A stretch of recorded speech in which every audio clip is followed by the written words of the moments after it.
And we're live. Good morning, good afternoon, good evening, everyone, and welcome to this TechNet 21 webinar series on deploying an electronic LMIS, making the right choice. I'm delighted to welcome our guests for this session, the topic of which is introducing Bileeta LMIS software and services. Today we have with us Sanji Da Silva, Bileeta CEO, Danushka Kavindu, ELMIS Product Manager at Bileeta, Tichaona Mushambadope, ELMIS Project Manager, seconded and working within the Ministry of Health and Childcare of Zimbabwe. Bileeta will introduce their product during the first part of the presentation. Then Tich will present the Zimbabwe case study. We'll finish this session with questions and answers. So please ask your questions during the presentation in the Q&A box or in the chat box. Bileeta and Tich will answer all of them after the presentation. This session is recorded and we'll share the link to the videos as well as the slides by email and on the TechNet 21 website. I'm sharing with you now in the chat box the link to the page dedicated to this webinar series so that you can already bookmark it and find the registration links to other sessions as well as the webinar materials once available. So here is the link to the TechNet webpage on ELMIS on this webinar series. Finally, if you're interested in joining a community of practice of immunization supply chain professionals, you can join our new Telegram group on immunization supply chain, where we'll share information on this webinar series and more. And I'll write the link in the chat box too. So here is the link to the Telegram channel. Danushka, the floor is yours. Thanks, Alex.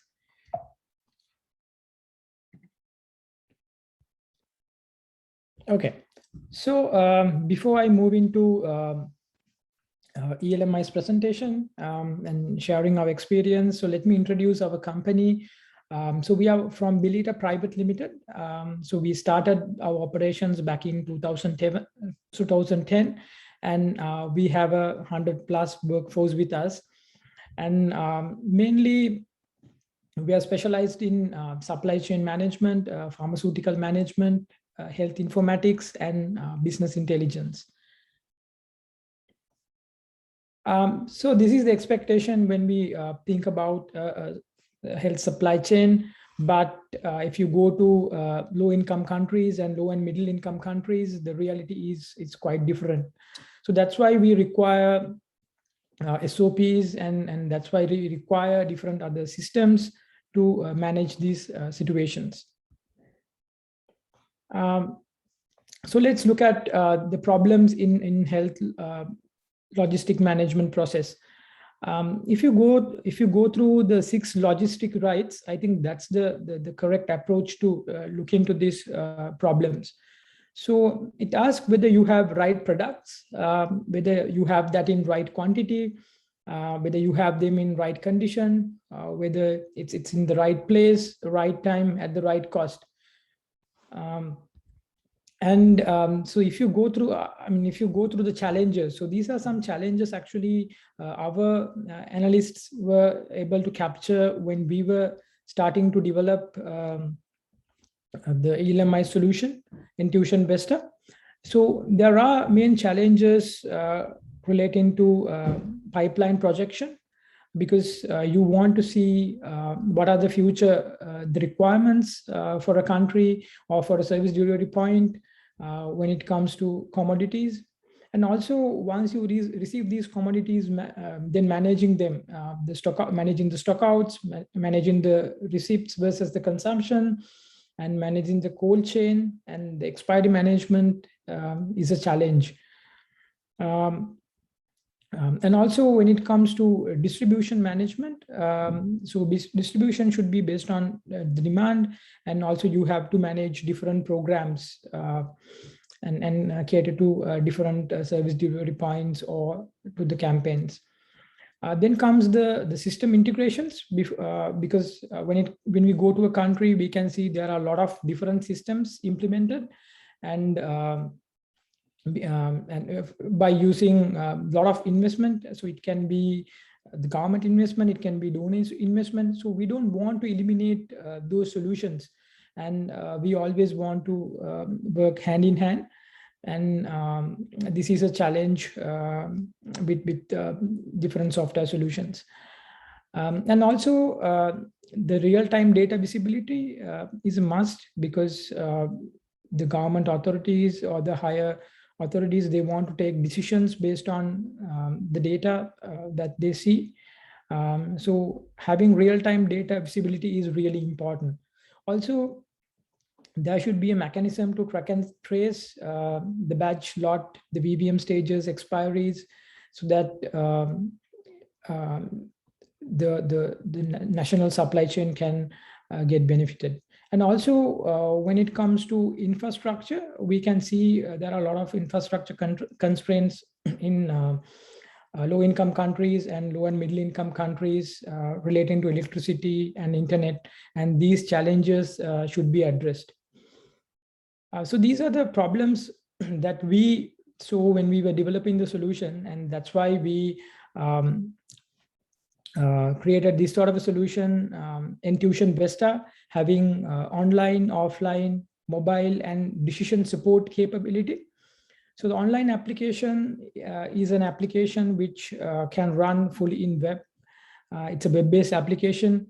And then we have offline application. It's a Windows-based desktop application, which stores data locally in your computer. And when you have internet, it can synchronize data to the central servers. Also, we have a mobile application. It's a subset of our online and offline applications. It also stores data locally in the mobile device, and also it can synchronize data to the main servers when internet is available.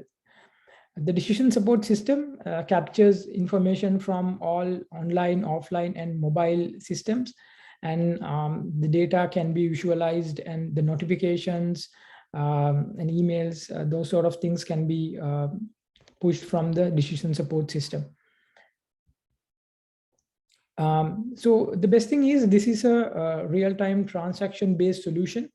It's not like entering, it's not like a data entry system. So this is a real-time transaction-based system.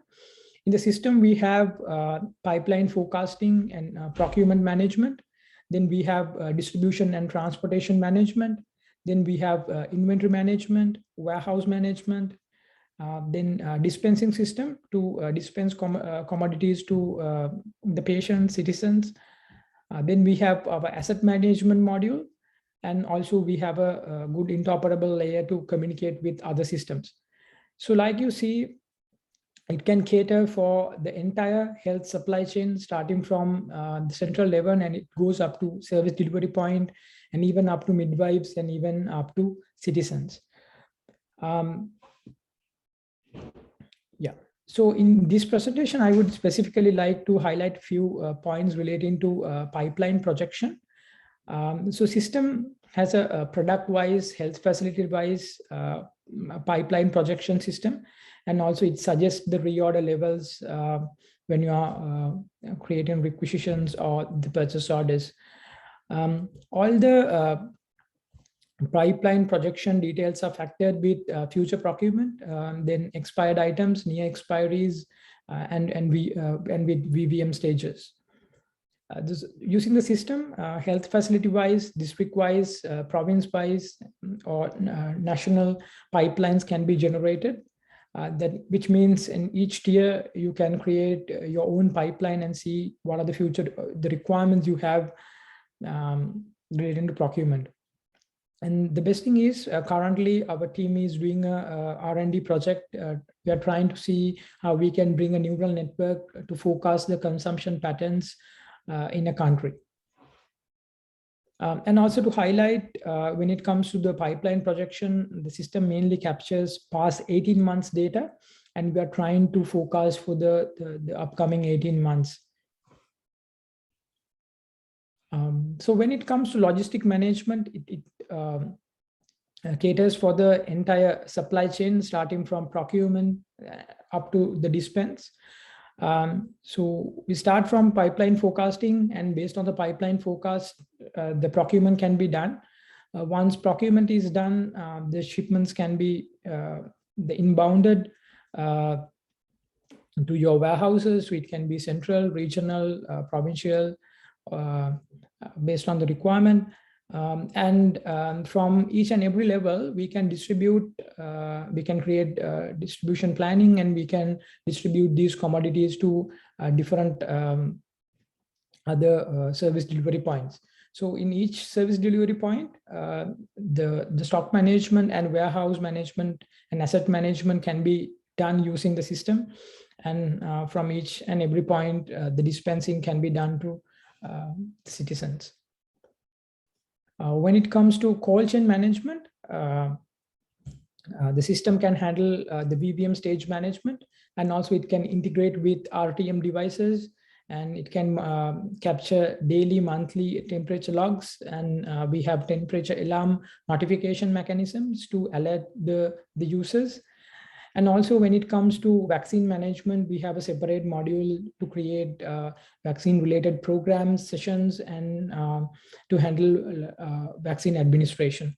So all of these information are getting captured to our central server. Using the central server, we can push all the notifications, dashboards, and the reports. Also, system supports GS1 barcoding. The system can generate barcodes, and also it supports label printing. And also we have the ability to integrate with GTIN and GLN portals. If the country hasn't subscribed to any GTIN and GLN portals, we have our own barcode application where it can generate and print the labels. So a country can get benefited from our inbuilt barcode application as well. When it comes to interoperability, we are using web-based REST APIs. Using the REST APIs, we can speak to other applications like e-rendering systems, maybe other health systems like DHIS2, EMR. Also, we have the capability to integrate with ERP systems. And also beyond that, the system can integrate, like I mentioned earlier, system can integrate with RTM devices and with other IoT devices. When it comes to the solution architecture, the system can deploy in any tier in a health logistic management in a country. So we have applications for central, provincial, district, and health facilities. So based on the infrastructure, you can decide whether you are going to use the online application, whether you are going to use the offline application, or whether you are going to use the mobile application. The best thing is these systems work hand in hand. All the systems are integrated, and this is offered as one platform. And all the information are getting captured to the central server, and even the interoperable layer can be connected to the central servers, and all the reports and dashboards can be populated. When it comes to dashboards and KPIs, we have different interactive dashboards and KPIs.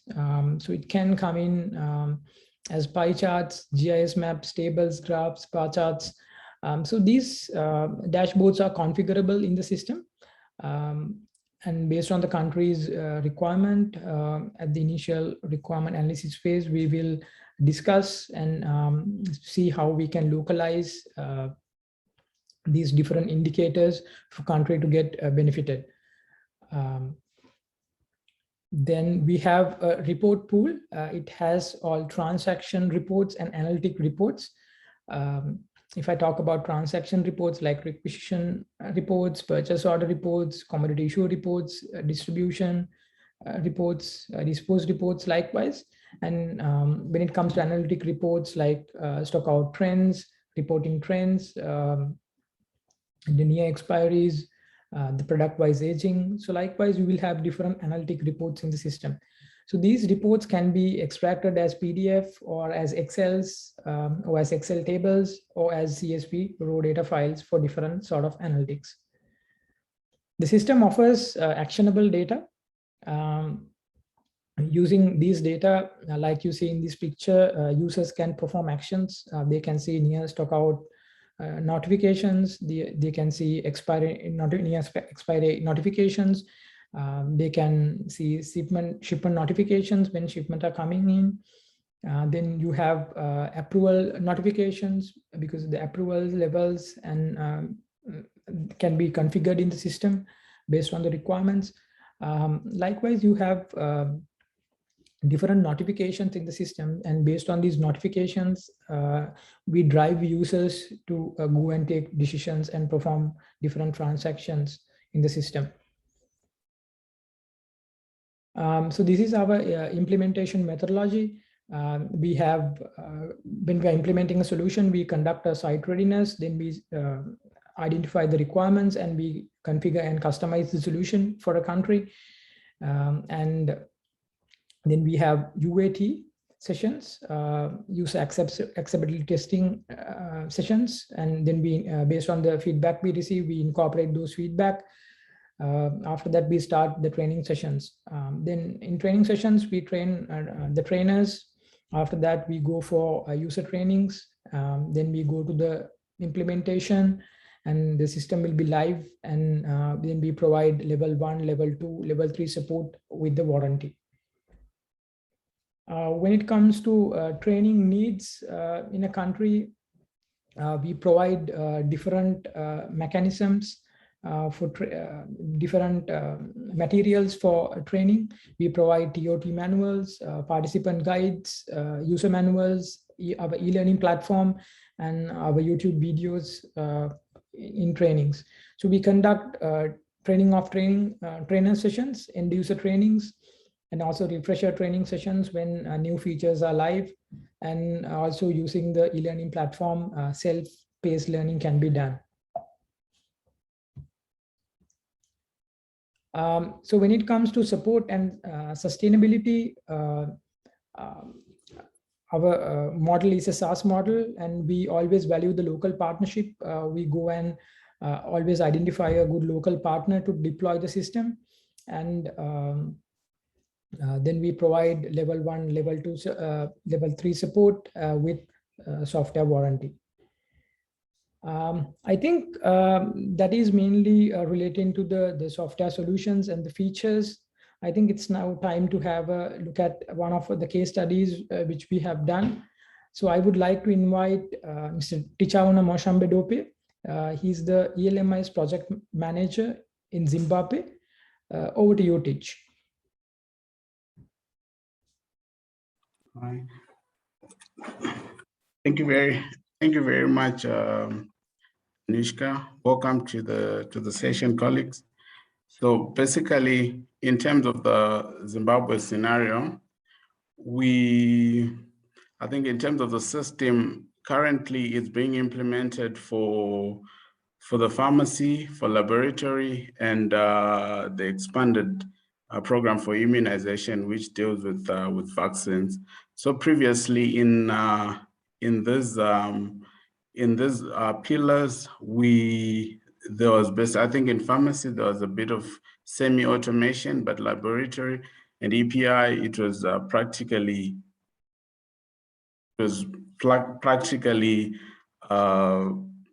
was no system. So in terms of our country, the country has got 10 provinces, of which 8 are rural, what we term rural provinces, and then 2 of them are the cities, our capital city, which is Harare, and then the second largest city. So basically, the ELMIS within Zimbabwe, with the assistance of Bileeta, we started working on it we're doing a pilot version whereby we were looking at select facilities. We worked on 11 facilities and from that pilot version, from that pilot trial run, we sort of managed to get key learning points that we have been using in terms of scaling up the system.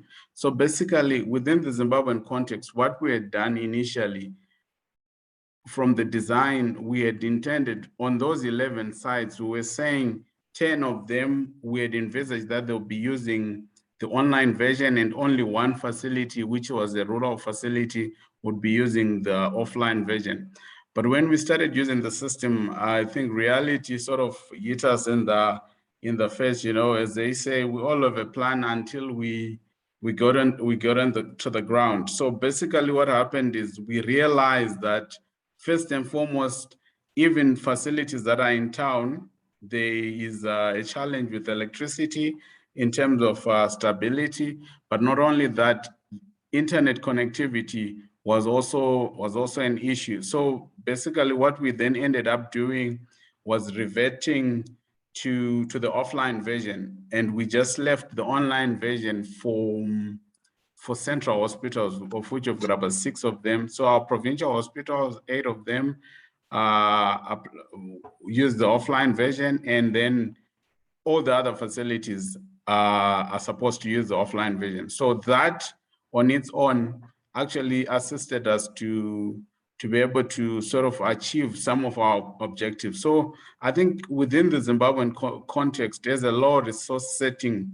What I would advise for the colleagues within low research settings, I think there are 7 pillars that can actually ensure that the project is a success. First and foremost, fundamentally executive support, of which we got the executive support from our leaders within the country. So after executive support, so there's national executive support, ministerial executive support, then provincial, cascading down to each and every facility. So for us to get, so that cog was very critical. So after getting the first part of executive support, we then had closely related to that is the hardware component, whereby we would then be required to acquire resources to get the hardware.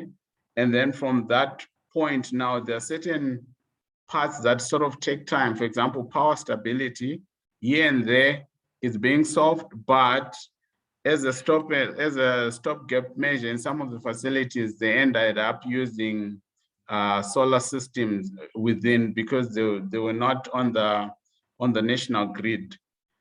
But the most critical, and then the connectivity, obviously, but they were going on the offline version. But the most critical cog is the knowledge element, ensuring that, probably you can move to the next slide. So for us then to achieve these objectives, we then realized that, okay, then COVID came. And the most critical cog in terms of the success of the system was the knowledge bit. So we needed then to ensure, as a nation, we needed to ensure that our people, starting with the people at the central level, your administrators, we needed to ensure that with sufficient people who understood the system effectively, so that they, in collaboration with the service provider, we could also get to administer the system. Then there was the trainer, obviously the trainer component, in collaboration as well with the Billita colleagues, that got to be rolled out, and then the user training. But what I've seen and what is sort of assisting us within the Zimbabwean context is trying to get the knowledge part right. So trainings, but also now with the comprehension that we're in the COVID era, I think the time that we started using the system, then COVID happened. So what we then realized, initially, actually, COVID sort of crippled us. We said, okay, now because for us to get to roll out to facilities, one, we're still in the mode of thinking, you know, we have to put boots on the ground. So for some time, the system actually, we were a bit slow in terms of rolling out. But then when a suggestion was actually made to use the COVID module within the ELMIS. We then realized that COVID actually could be something bittersweet. While we use the ELMIS to manage COVID commodities, we can also adopt methodologies such as virtual learning, e-learning platform to ensure that the knowledge that our colleagues have within the nation is sort of, they have the right amount of knowledge for them to be able to manage the system. Because one of the challenges that exist is obviously within our context would be change management and to get people to embrace the system. And the most effective way of doing that of what we've seen within Zimbabwe has been to increase the knowledge of colleagues on the ground. But obviously the implementation of virtual learning, e-learning within our context, I think if anyone is within a low resource setting, comes also with its fair share of challenges, because some colleagues in terms of training, if they've not attended a seminar or a conference which teaches them on that particular system, sometimes there's a bit of resistance. So what we've actually been doing is sort of taking a blended learning approach. We still call people for a conference, but we saw that we derive more value. For example, if we do e-learning, blended learning, and the people begin using the system, then we call them for a, whatever term you may call it, a refresher.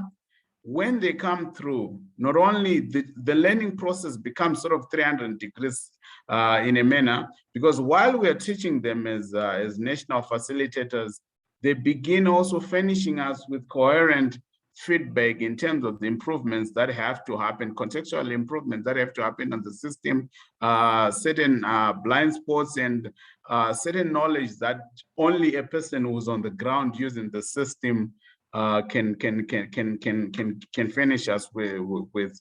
So basically, I think that has been, in a nutshell, that has been the Zimbabwean experience. So in terms of I think numbers, what we've done is initially the pilot version was 11 facilities, which is 8 of our facilities, and then 3 nut farm branches, which is national pharmaceutical companies. Because ideally, because fundamentally all our commodities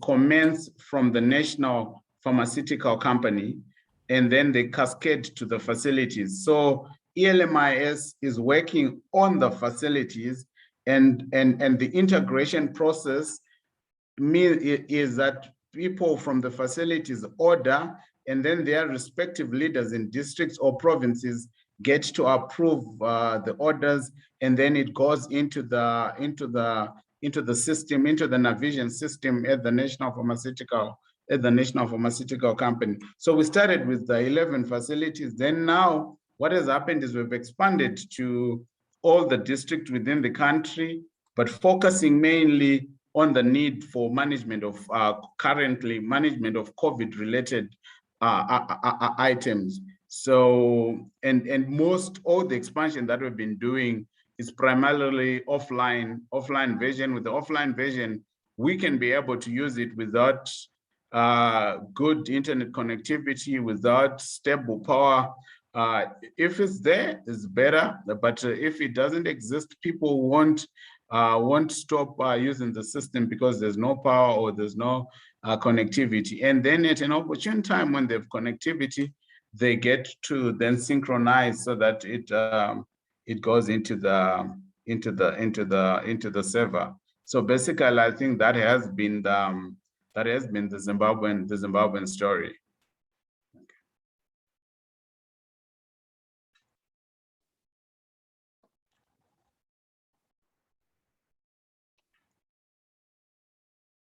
I think with that, I thank you. Thank you, Teach. That was very interesting. Great. So if you have any question, please write them in the Q&A or the chat box. We have received some questions, so let's start with this with the first one. How to facilitate a quick coordinated response to health crisis, monitor and mitigate the risk of shortages of drugs and other medical supplies. So I'm repeating the question. How to facilitate a quick coordinated response to health crisis, monitor and mitigate the risk of shortages of drugs and other medical supplies. Do we have any perhaps experience with that, Titch, in Zimbabwe?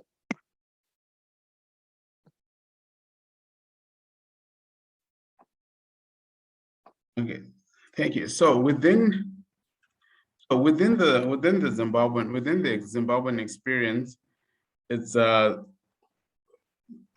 crisis. I think COVID was a crisis, but even prior to that, we also had a cyclone. But I'll focus on the COVID component.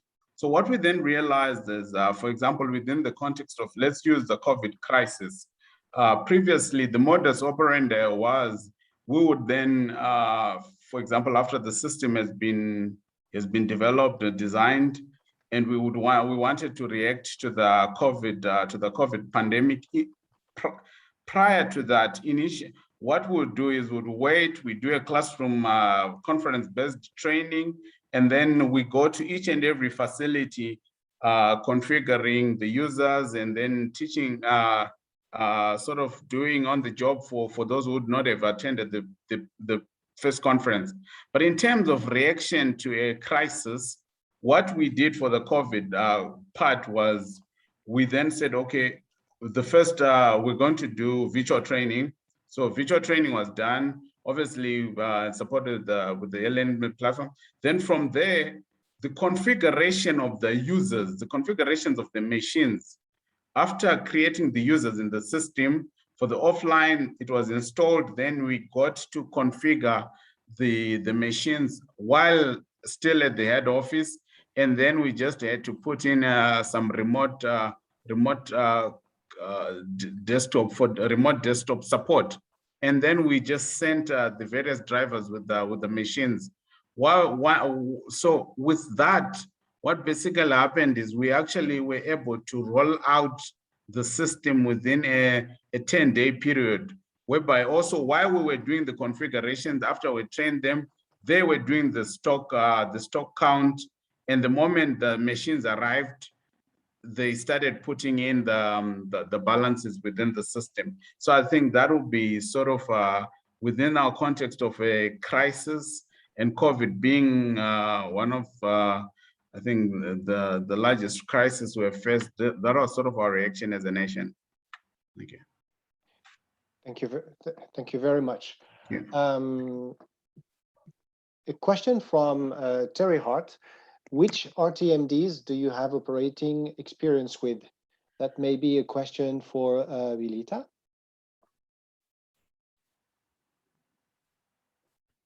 Yeah, thanks, Alex.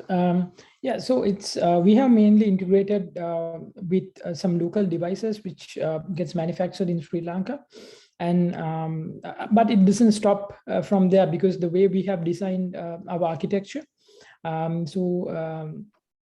Using the APIs, we can create with any sort of a device. But right now, the integrations we have done with a local company, and to monitor the weekly and monthly the temperature in the refrigerators. So that's what we have done right now. But it doesn't stop there. So based on the requirements, we can analyze and see what sort of integration should happen, and we can provide that. Okay, thank you. Next question from Shanvalal Mongar. What would be the approximate cost to initiate and sustain ELMIS in a country? That's also perhaps Bileeta.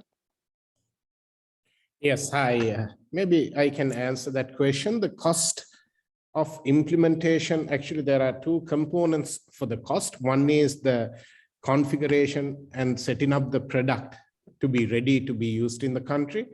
That's part of the cost. The other cost is the implementation rollout cost of within the country. So all this depends on the number of sites in each country, because if you look at certain countries where we have implemented, like in Nepal, there's like more than 7,000 sites which has to come on board the LMIS system. So it varies, depends on the size of the country. It could be anywhere from $500,000 to can run into about $1.5 million, just mainly for the software and the main pilot implementation stages. Thank you, Sanji. And Annabella Sanchez is actually asking cost and timeline. So you've answered about the cost. Maybe any idea of the timeline? Yeah, the timeline, if you go for the full-blown ELMIS implementation, we strongly recommend you do a pilot project, and which can run for about a month. But to go live with a pilot project with ELMIS, it will be approximately 4 to 6 months implementation effort. But we have come up with an accelerated implementation plan specifically for COVID-19 distributions, PPEs and vaccine distribution that can even go live within about a month. So we have narrowed it down. Those are the timelines I would like to share. Excellent. Thank you. Thank you, Sanji. Another question from Annabella Sanchez. She's asking, is Bileeta Excel-based or other tool? I think Danushka already answered, but Danushka, perhaps if you want to expand on that. Thanks, Alex. Actually, like I mentioned, we have 3 different solutions. One is the web application, other one is the offline application, and other one is a mobile application. So it's not a Excel-based solution. So the web-based application is developed using the .NET framework, and also in the front end it runs JavaScript, and as the database we have MS SQL. And if you take the desktop Windows-based desktop application, it's an application again developed using the .NET, and also the front end is using JavaScript. And if you take our mobile application, it's a Android mobile application. So it runs different technologies to cater different requirements. Thank you. Thank you. Yes. If it's okay, I would like to add some part for the clarity. It is a fully real-time transactional system. So when you, like, for example, when you are operating the system in a warehouse, people enter the transactions then and there. When you dispatch and when you receive, you enter in the system, like in a web-based system or the offline system, and capture the transaction data in real-time basis if they have internet. If they don't have internet, they have the option of offline and the mobile applications to do those things without internet, later send the data across. So there's not Excel file involvement in the current system. Thank you for this precision, Sanji. We have actually many more questions. Chandralal Mongar again is asking, what are the resources needed at a minimum to run ELMIS, human resources, equipment, and infrastructure? So perhaps Sanji as well, or perhaps yeah. I can answer that. The main requirement of the infrastructure and the equipment is this is a fully cloud-based system as well. So even without having a centralized IT infrastructure, you can run this off the cloud. Depends on the country's data governance policies, whether they will allow the information to be hosted outside the country. If it is okay, then it can run on Azure cloud. If you have the central IT setup, you can set up the system in those environment. That is for the main central operation. Then as far as the equipment for the field level, you can have laptops, tabs, mobiles, where we can run our application from. As we mentioned, it can work with or without internet, which is normally a big challenge. So we don't need continuous internet, and we also need minimum bandwidth levels to operate this. As far as the human resource are concerned, we need to deploy this. We need subject matter experts to gather knowledge about how the system should operate within a country. And then also the field level operational officers with pharmaceutical backgrounds and supply chain backgrounds. That's a very detailed answer. Thank you very much, Sanji. Lots of interesting questions indeed. Terry Hart, hi Terry. Is training remote or in country cascade? What is the cost? What is the cost structure?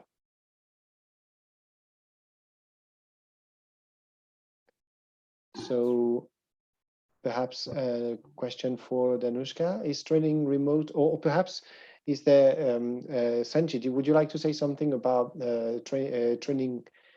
Is training remote or in country cascade? What is the cost structure? Danushka will be the best person because we just completed the full remote implementation. He could. Excellent. Maybe, yeah.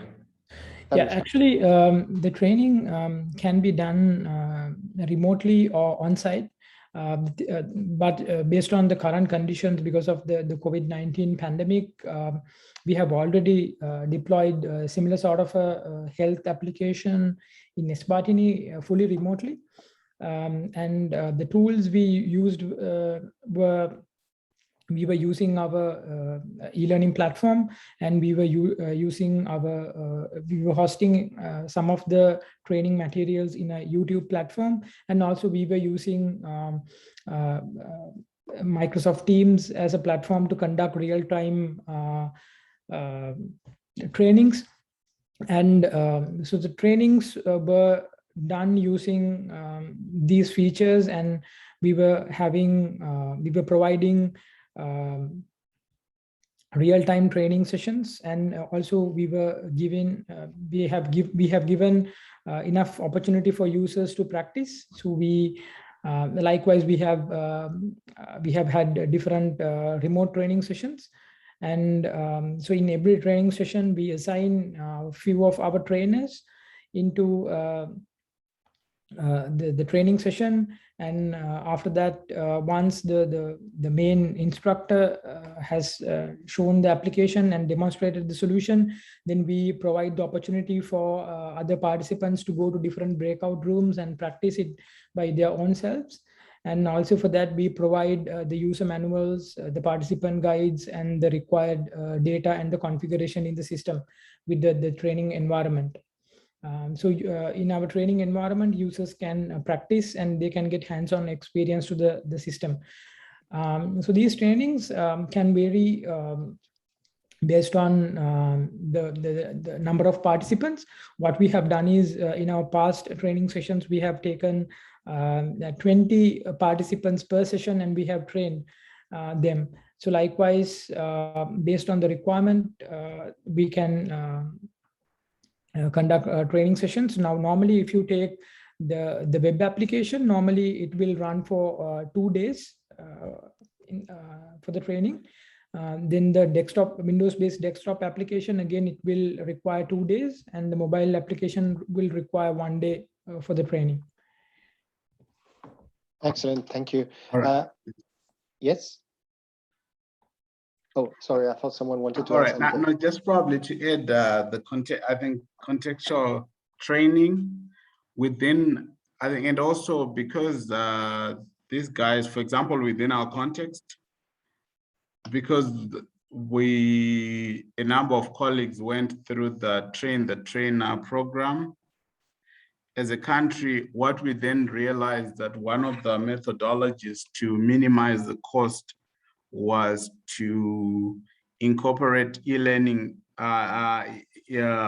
ELMIS training in part of the daily activity, the other activities or conferences that happen. So for example, it's a conference whereby the pharmacists are meeting to discuss matters that pertain to the profession. So then we slaughter in sessions for ELMIS training, and then also whenever people are doing support and supervision for other activities, they also get to do on ELMIS on the job training.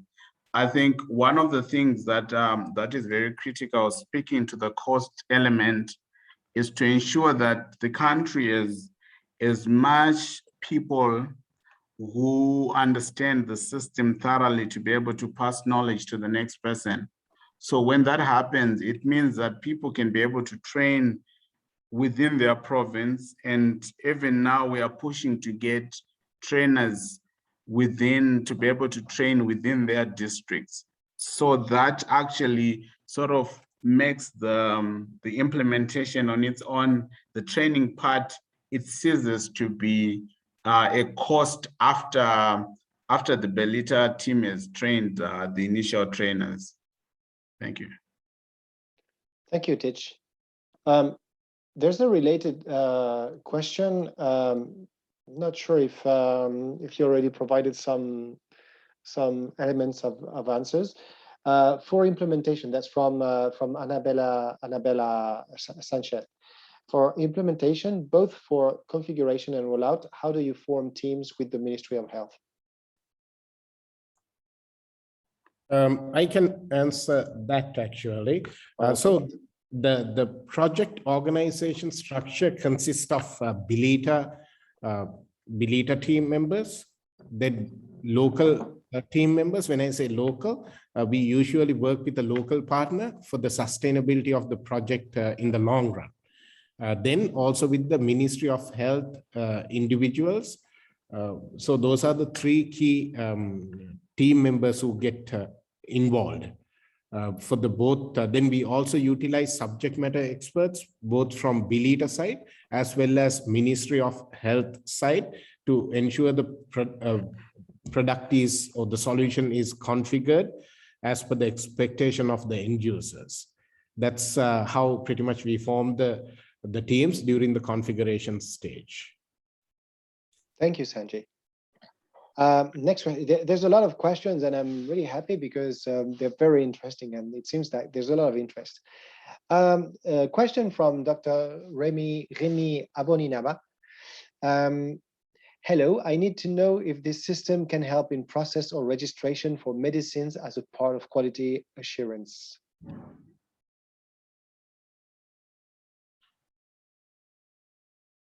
So I'm not sure who could answer that. Let me take that question.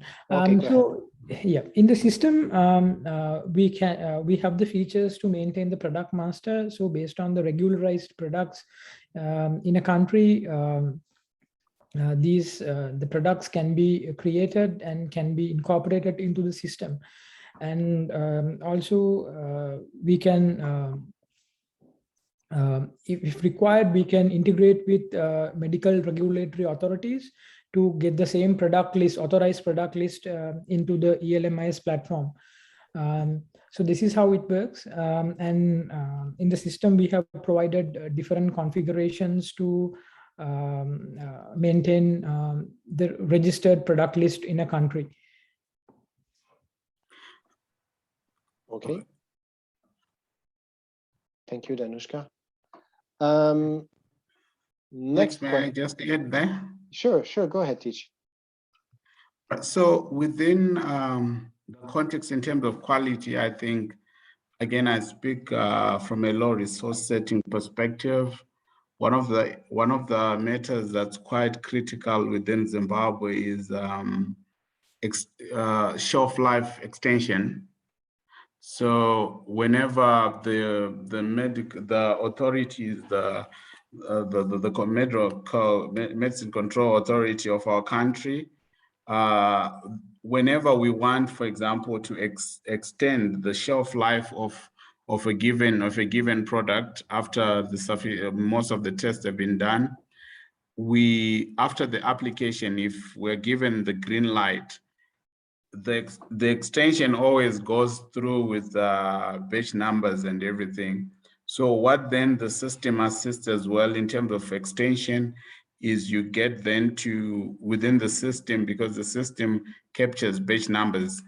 So you can go within the system and then say the batch number and expiry date, and then get to change to say for each and every product that has this batch number, this is the new expiry date, and it then gets cascaded to each and every facility that would be having that particular product on that particular batch.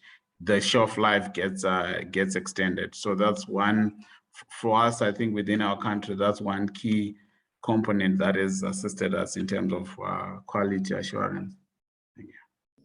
Thank you, Tish. Just to add, Alex, to what Tish said, and also the system has the capacity to operate batch recalls, and also system has different options. Before inbounding, we have options to check the quality, and if required, you have the options to reject certain batches or the entire shipment. So those sort of the features have been incorporated into the system, and you can see end-to-end the visibility and also the tracking using the badge numbers. Excellent. Thank you, Danushka. We only have 7 minutes left, and we still have like a few questions left. Another question from Terry Hart. Is the Sri Lanka RTMD supplier product WHO PQS pre-qualified? So you mentioned an RTMD supplier. That's probably Sanjay or Danushka. Yeah, sure. Yes, right now the device which we have incorporated is not a device compliant with WHO, but also we have other counterparts which we work with. For an example, like other companies providing who are top in the market, who are providing this sort of RTM devices who are compliant with WHO capabilities. We have already had different sessions with them, and if required, we are really happy to introduce them into a country, because we have tested our capability to integrate with those solutions. If required, we are really happy to introduce those companies. Fabulous. Thank you very much. A question from Annabella Sanchez. Which other countries are using this ELMIS? So currently, of course, Zimbabwe, and we have done a large implementation in Nepal as well. That's our first implementation. Then actually, I think last 1.5 years, it was a little bit stagnant of the new projects which came up, but we are looking forward to deploy the solution in many more countries as possible. Thank you, Sanjay. Next question, Annabella Sanchez. Will you share the presentation afterward? Yes, we'll share the presentation and the recording of this video. We'll send that by email, but this will be made available on the Telegram channel as well and on the TechNet platform. Next question. So that's Terry Hart again. Connectivity was flagged as a major problem in Zimbabwe. Since MS Teams is not a remote training option in this type of situation, do you have an alternative solution?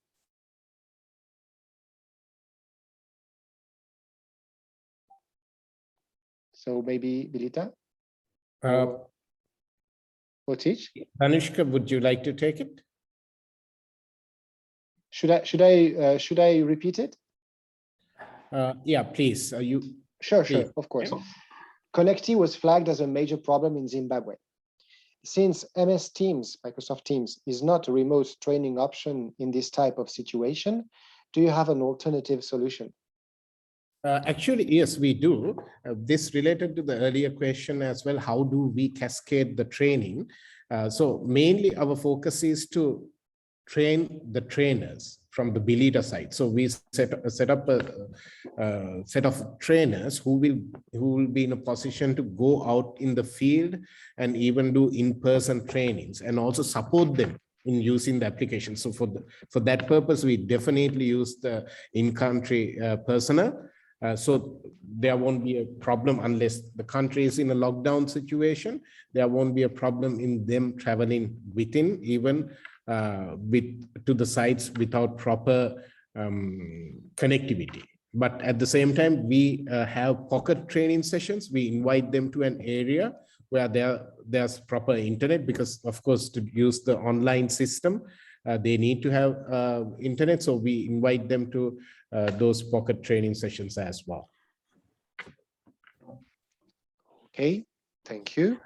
And just to add, Alex, to yeah. that, also we provide the pre-recorded training materials, and these can be referred at any time, because it captures end-to-end processes as a sequence, and anytime these videos can be referred by the users, as well as if you're not conducting any Zoom or Teams meeting, what we are trying to do is we always provide our user manuals and participants guides, which also runs each and every process as a sequence. So users can go through the material and get them trained. And whenever they have the opportunity to connect to our training sessions, so they can connect, because those trainings are live training sessions. Otherwise, they can even use the pre-recorded material, or else they can go through our user manuals and participant guides. Okay. So just also to add within our context, what we have done is for the e-learning, that the materials that we're using, the materials that the colleagues from Billita have given us. It's what we've been doing as well is been liaising with our provincial ICT officers, so that it's sort of a package. It's a there's a national website which everyone can access, but that site can be replicated. The site can be replicated and hosted locally on one's machine. So they actually would access it as local host, e-learning ELMIS, and they log in and they can actually be in a web browser, but accessing it on their local machine. So that's also one of the workarounds that we've been doing for other, especially for the guys in remote areas. Thank you. Thank you, Tich. We only have 1 minute left, but still we have a few questions left. I'm asking Bileeta and Tich if you have maybe an additional 5 minutes to answer the remaining questions. Is it okay for you, or do you have a hard stop? No, Alex, please go ahead. We are really happy to answer all the questions. Okay, Tich, is it okay for you? No, it's okay. It's okay. Thanks, Alex. Okay, let's carry on. So how often, in terms of time and frequency, do you collect and integrate info from offline sites into main system?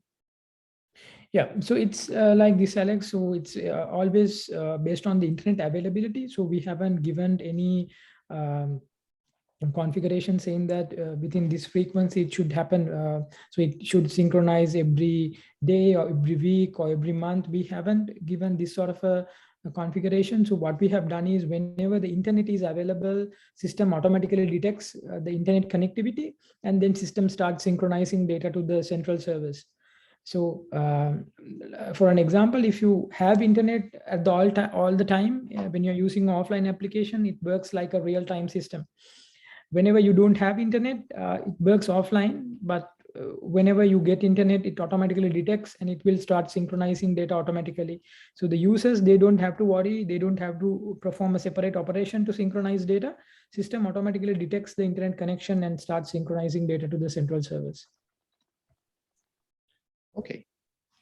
If it is just to add something there's one other scenario where there could be sites with totally without any internet. So what we do then, what happens is they have to travel to an area where there is internet.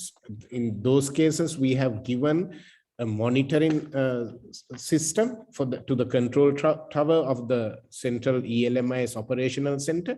They can monitor and see what was the last time it got synchronized, and sometimes they even can call the end user and ask him to come to a site with the internet to pull the data. So that option is also available. Okay, nice. Yes, go ahead. Sorry. Okay, so just to add from a contextual perspective, we have been, because as alluded by the colleagues, you see when last was the site synchronized. So we have been encouraging those who, for example, if we see that a facility has taken time after the last synchronization, but ideally from a SOP perspective, we were looking at ensuring that every week some form of synchronization happened. But closely related to that, because one of the things that then colleagues were talking about was obviously the data cost. So there has been support, there has been some form of support in terms of the data, but as that was a stopgap measure. But effectively, as a ministry, we've actually there's a process that is going on which entails the zero rating of ELMIS through the service providers. So what it means is if we get that approved, with whether one has got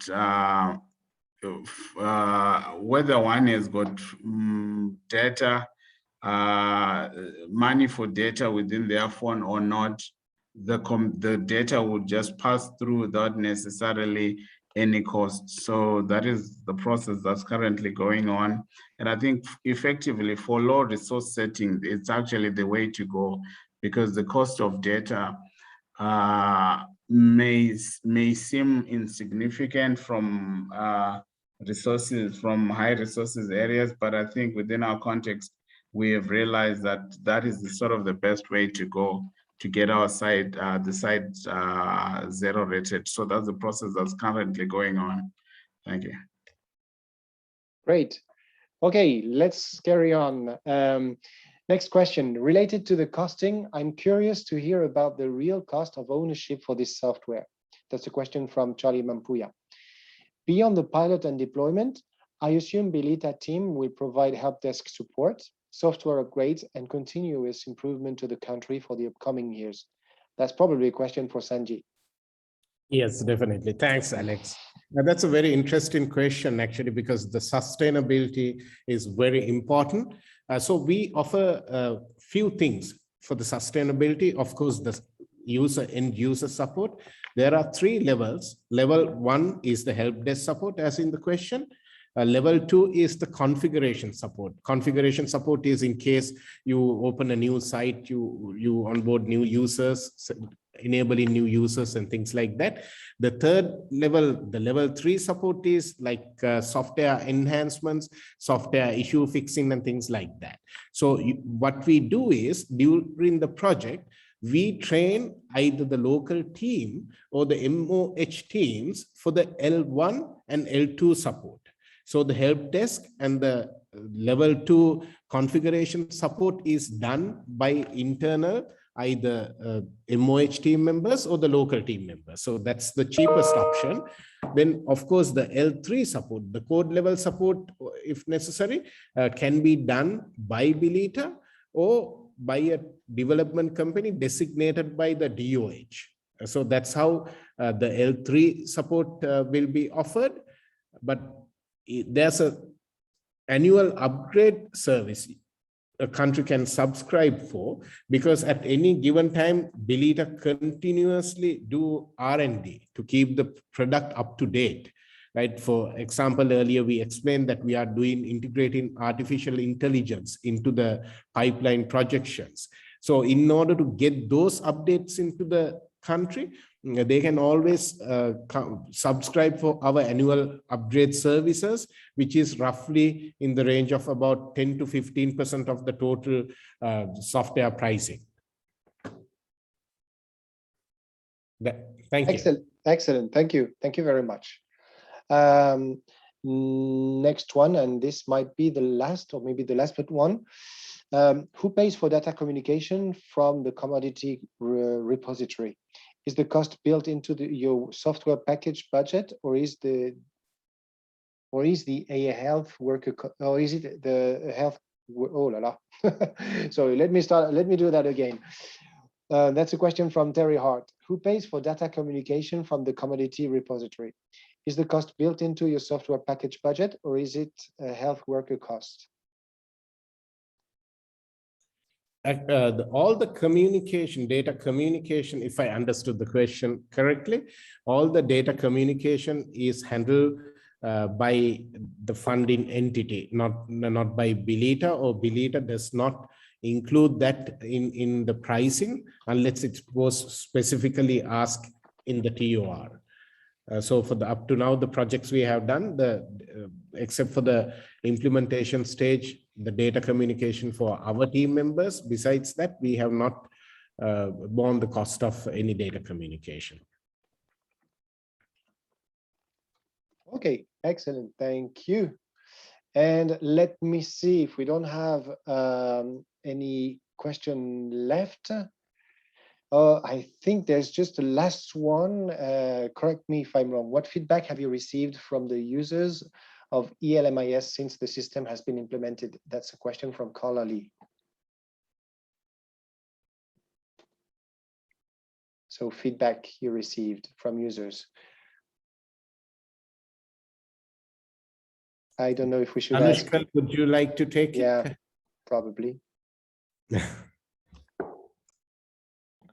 Yeah, sure. So when it comes to feedback, it evolves in different phases, and when you start using the system, then actually there can be a lot of feedback to try and improve the system further.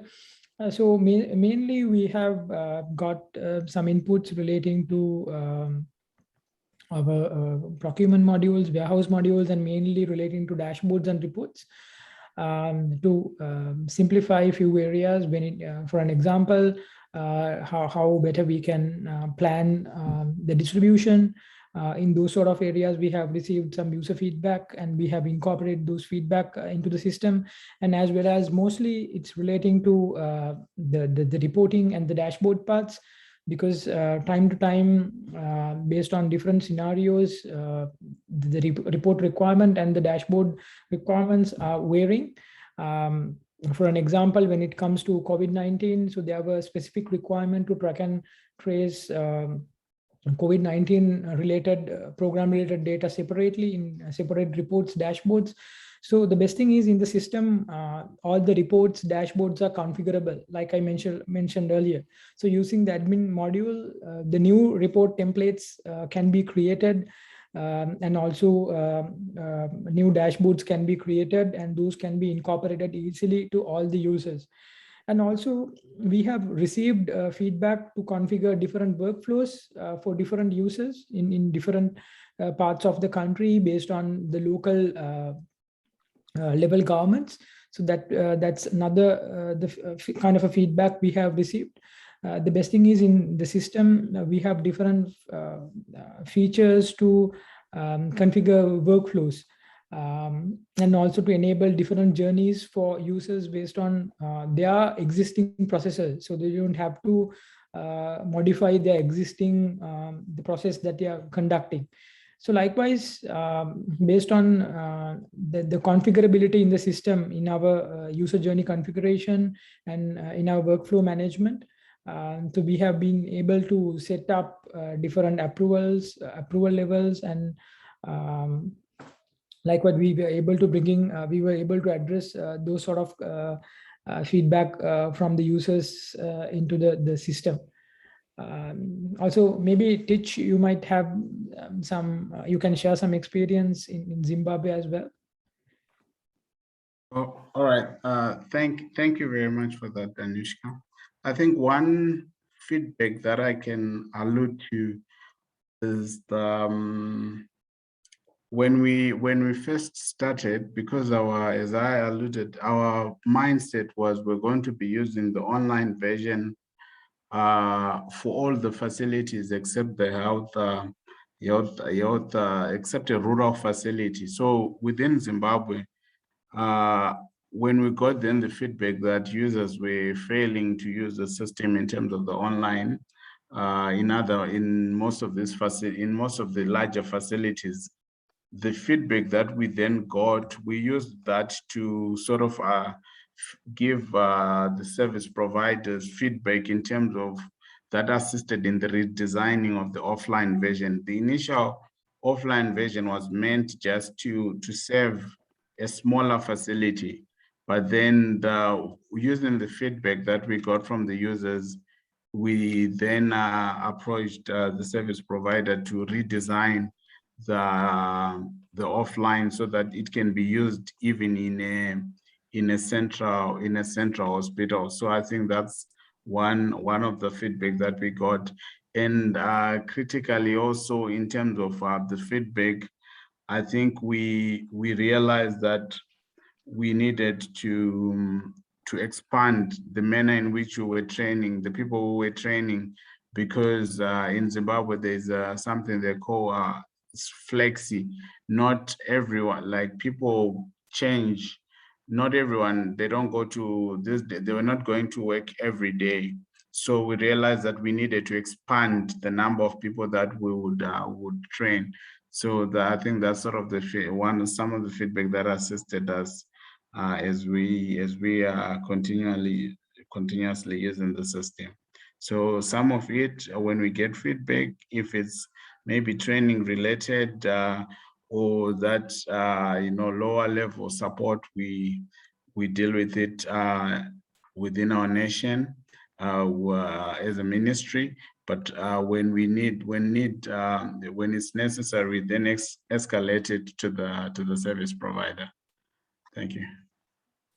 Alex, I would Yes. like to quickly add something to that.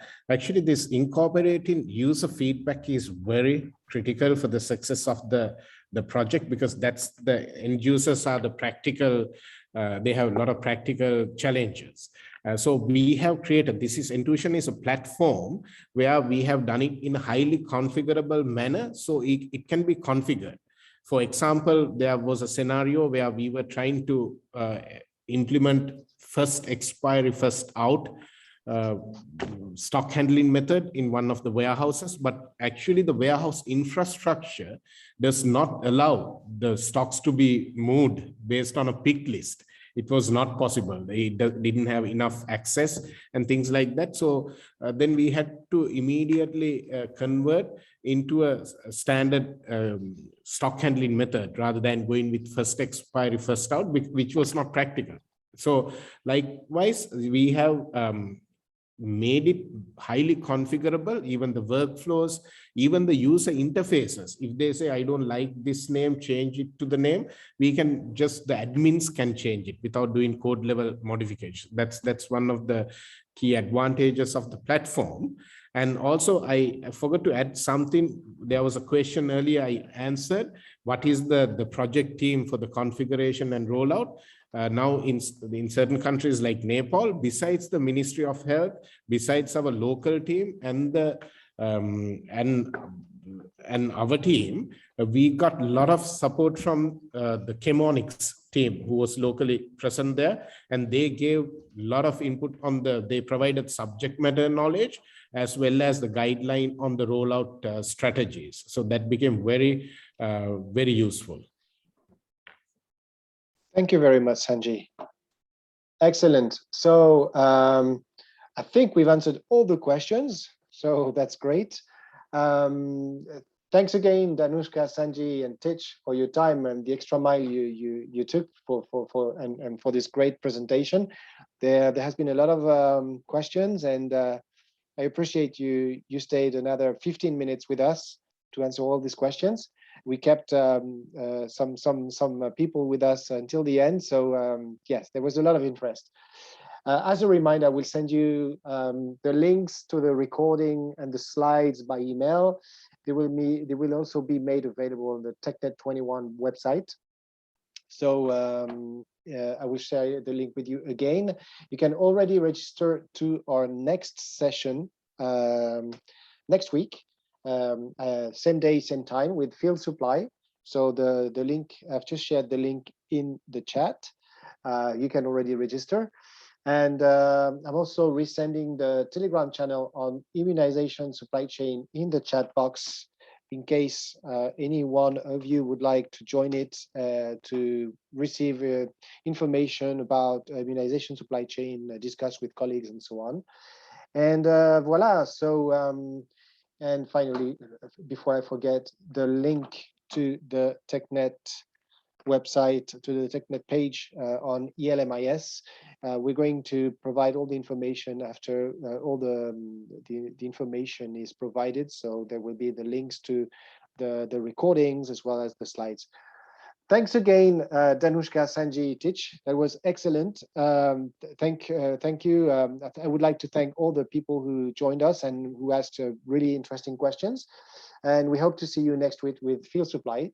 Have a good rest of the day and stay safe. Bye-bye.